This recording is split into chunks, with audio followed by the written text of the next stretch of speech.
Since recording this video, I was talking with some friends about doing a movie night to watch Hocus Pocus, to watch the original and the sequel, and I was informed of Bette Midler's recent transphobic posts on Twitter earlier this summer.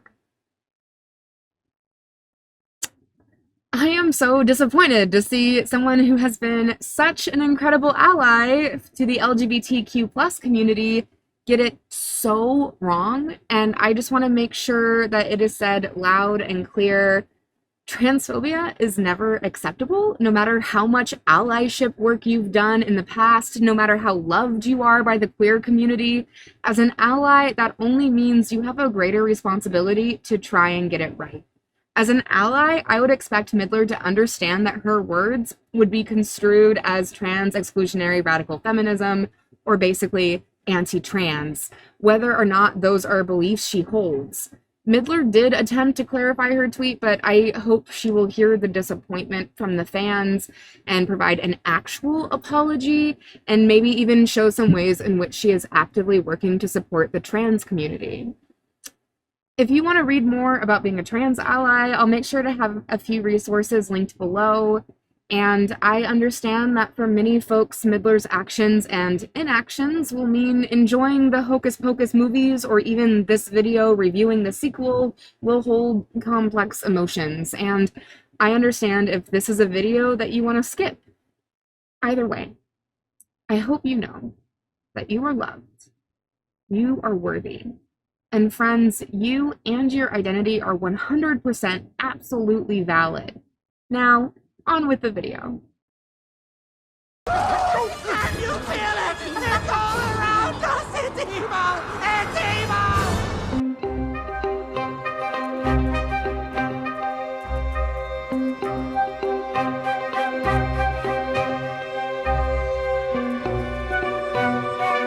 Hi, hello, welcome back to my messy garage. We've got the pups with us today, so you can see a sparrow butt and an Anima.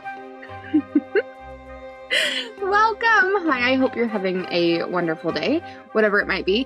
And it's October, which means it's spoopy season, which is one of my favorites. And I was so excited because last week I watched the new Hocus Pocus sequel that came out on Disney+, and I was a little surprised that there wasn't more people talking about it, because for me, Hocus Pocus, the original movie from 1993, came out when I was 5 years old. I don't remember seeing it until I was a little bit older, but I was young enough to not know what a virgin was, because I remember not fully understanding why the candle lighting situation was happening. So I was definitely young, but it has always held a very special place in my heart. You know, Bette Midler and Sarah Jessica Parker and Kathy Najimy, and just, I don't know. It brings me back to watching Halloween Town as a kid, right? And so I was really excited to see that there was a sequel that came out. I tried to get my partner to watch it with me. They didn't really have any interest, but that's fine. That's fine, because I'm going to talk about it with you guys. If you don't know, the original Hocus Pocus came out almost 30 years ago, and it basically is the story of three sisters in Salem who are witches who were killed back during the Salem witch trials, and because a virgin lit a black candle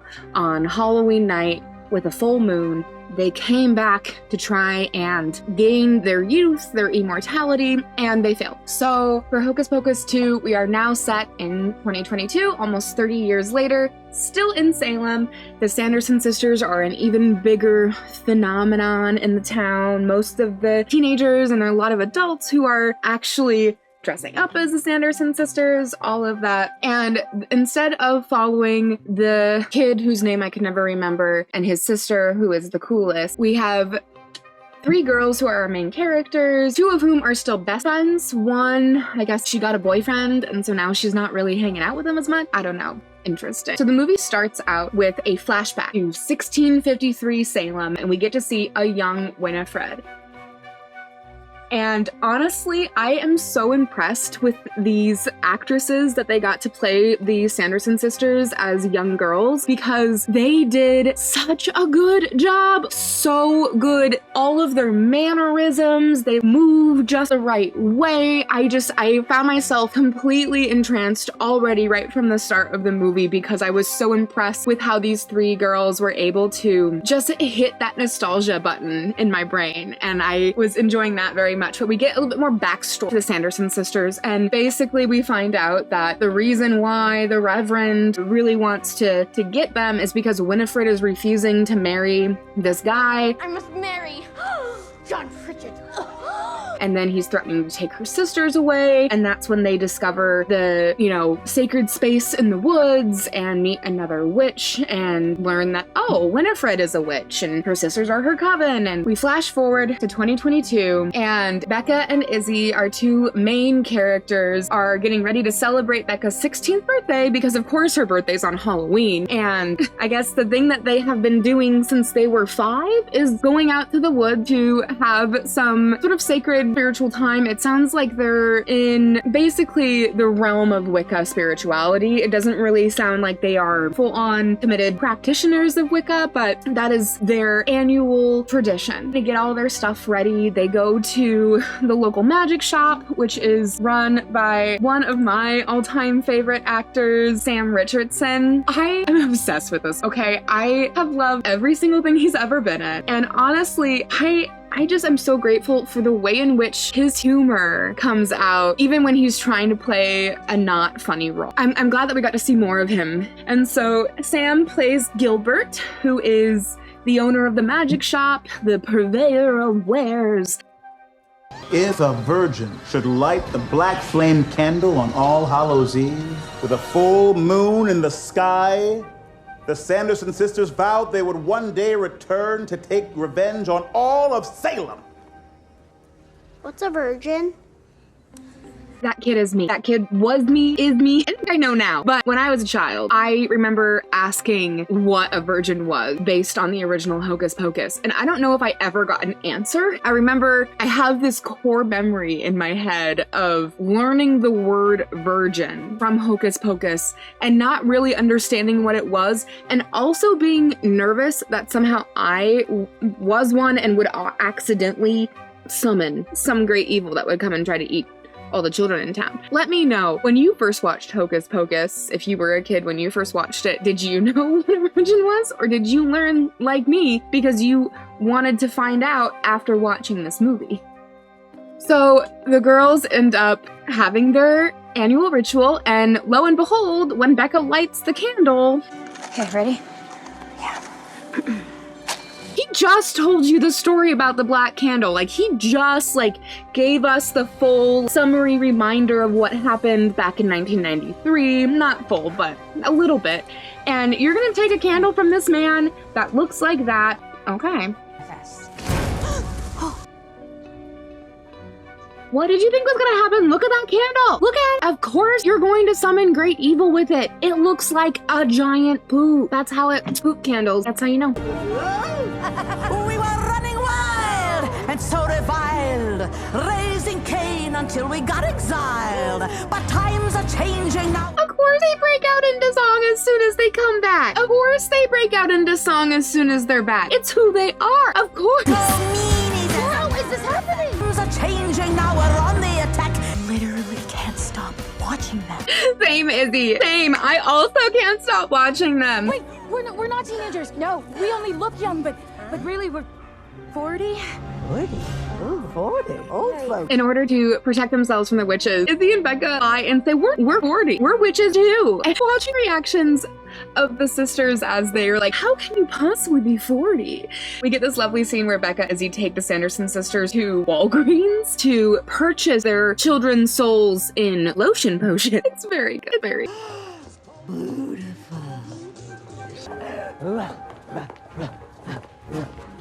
Yes, we're right behind you. Just look for anything that says you. Watching the sisters walk together in their, it's so good. It's so good. We are ravished. See? The lotions work. I will say I love the way in which they brought the story into modern day, right? The idea of the filters on your camera phone being so inspiring for the Sanderson sisters. It feels right, honestly. Gilbert, where did you get that candle? I can't believe it worked! Shut up! What do you mean it works? Did they sing? Because, they love to sing. And this is where we get the reveal that Gilbert made the poop candle, of course, that summoned the sisters, and basically tricked the girls into lighting it because of his own obsession after seeing them flying back in 1993. And so as far as backstory for Gilbert goes, it feels like he didn't really think too thoroughly on his plan.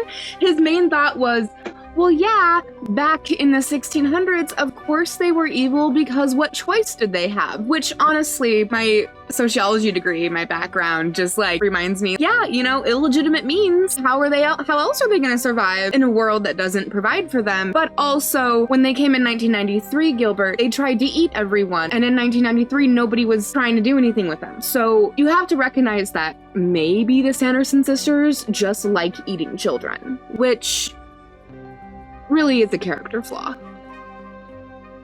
It is. So the sisters realize that their same old tricks aren't going to work to keep them alive since they didn't work back in 1993. So they decide that they're going to do this spell that they saw in the book back when they were kids, that the witch that they met when they were children told them, probably not a good idea. The book doesn't like this spell. There's a big cost to this spell. But basically it's like a superpower spell to make you the most powerful immortal witch ever. And so of course Winifred is like, this is the answer, because nothing else has been working.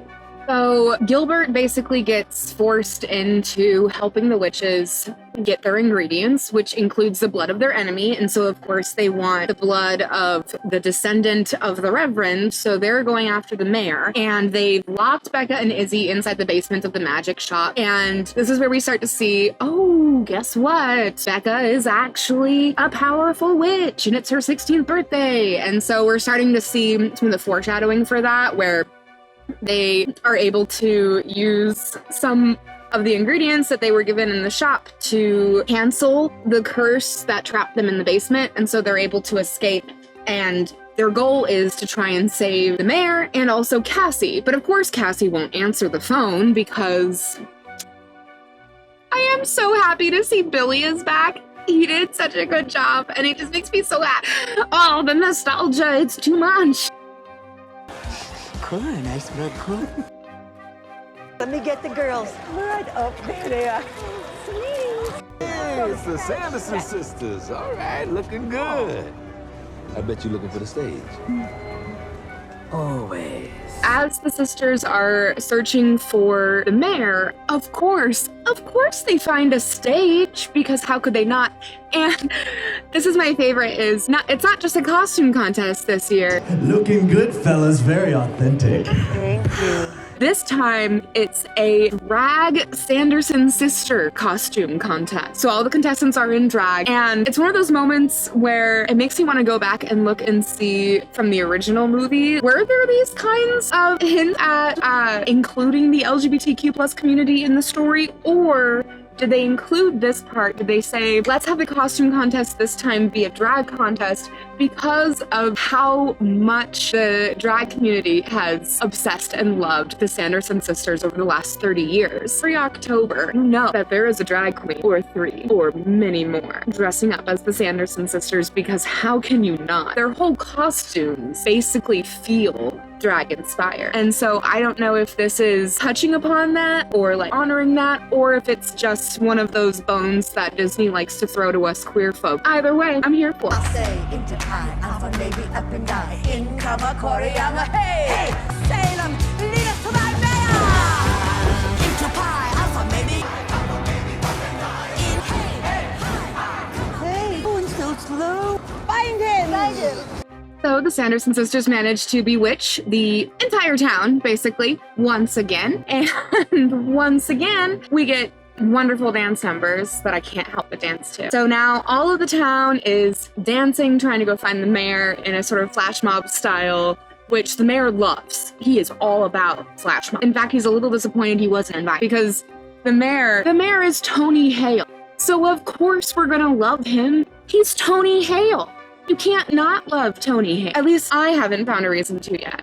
I really appreciate him and enjoy him very much. And he does such a good job as the very sweet but very, oblivious mayor of Salem. And poor Mayor Trask, all he wants is his very special caramel apple, and it's just not happening. So the girls have managed to trap the Sanderson sisters in Cassie's garage with a salt circle, which makes me think, supernatural. Where are the Winchester brothers to add into this? And honestly, a supernatural Hocus Pocus matchup, I'd watch it. But with the Sanderson sisters being trapped in the garage, Mayor Trask shows up because he still hasn't gotten his goal and he had to buy a very cheap, not good one for poor Mayor. And he's just very confused as to why these 3 adult women are in his garage. And what ends up happening, of course, is the Roombas, which they don't call them Roombas. Mary calls them her broomies, come in and they suck that salt right up. And the sisters are free again. So all of the ingredients are collected and the sisters start working on their magical Maxima spell, which takes 7 incantations, and they make a point to mention multiple times how annoying it is that it requires 7 incantations. So we finally get to this point where Izzy says out loud what we've been thinking since pretty early on in the movie. Becca is in fact a witch, just like Winifred. And they are trying to figure out how they can use her powers to stop the witches from finishing the incantation and, destroying the world. Small stakes for some teenagers. I grew up watching Sex and the City, and I've always had such a place in my heart for her. And I've always really appreciated her in Hocus Pocus, but man, when she came for Hocus Pocus 2, she owned the role as Sarah Sanderson in a way I don't feel like she was able to when we were, 30 years ago, back when Sarah Jessica Parker was in so many ways a baby actress. Because now we get to see Sarah Sanderson in this whole new light as more than just the flirty, sort of airheaded character. She has nuance, she has complexity, she has feelings, and she's calling Winifred out on all of it. I'm impressed. Wear the power spell, for it is most dangerous. Power is meant to be shared. To claim it all, a price must be paid. Power is meant to be shared. That's this whole, if there was to be a moral to the story, that's the moral for Hocus Pocus 2. Power is meant to be shared. So the 3 teenagers are able to share in Becca's power in order to protect themselves from the witches all attacking them. As they've been doing the magical Maxima spell, all 3 of the Sanderson sisters now have zippy zappy powers, which is very fun. And Winifred continues during all of this to berate and talk down to her sisters, focusing only on her own power and her own self, which you think about the little bit of background we get for the Sanderson sisters with Winifred back in the 1600s, basically being the eldest sister to 3 orphans, and all of the trauma and tragedy that they had to go through. It makes sense that developmentally she's focused on herself, and her sisters are part of that, and they're an important piece to that, but that gets lost very quickly when survival becomes more about control. The reason for the warning from the witch back in the 1600s, the reason the book didn't want the spell to be cast was because power is meant to be shared, and in casting the spell, Winifred basically Thanoses her sisters. And so Becca and Cassie and Izzy are trying to explain this to her, and we get this beautiful... I think it is my heart. I fear it is breaking. It's making me tear up. Why is Hocus Pocus 2 making me cry? But we do get this beautiful scene where Winifred kind of, you feel it in her, this moment of, no, I don't care about any of the power. I don't care about any of the control. I just want my sisters. Becca, Izzy, and Cassie help her to cast a spell that will reunite the Sanderson sisters together. And there's a catch. Cast the spell to reunite. Ichitokapita Malika Mystica. What is meant to be together will be now until forever. Sisters!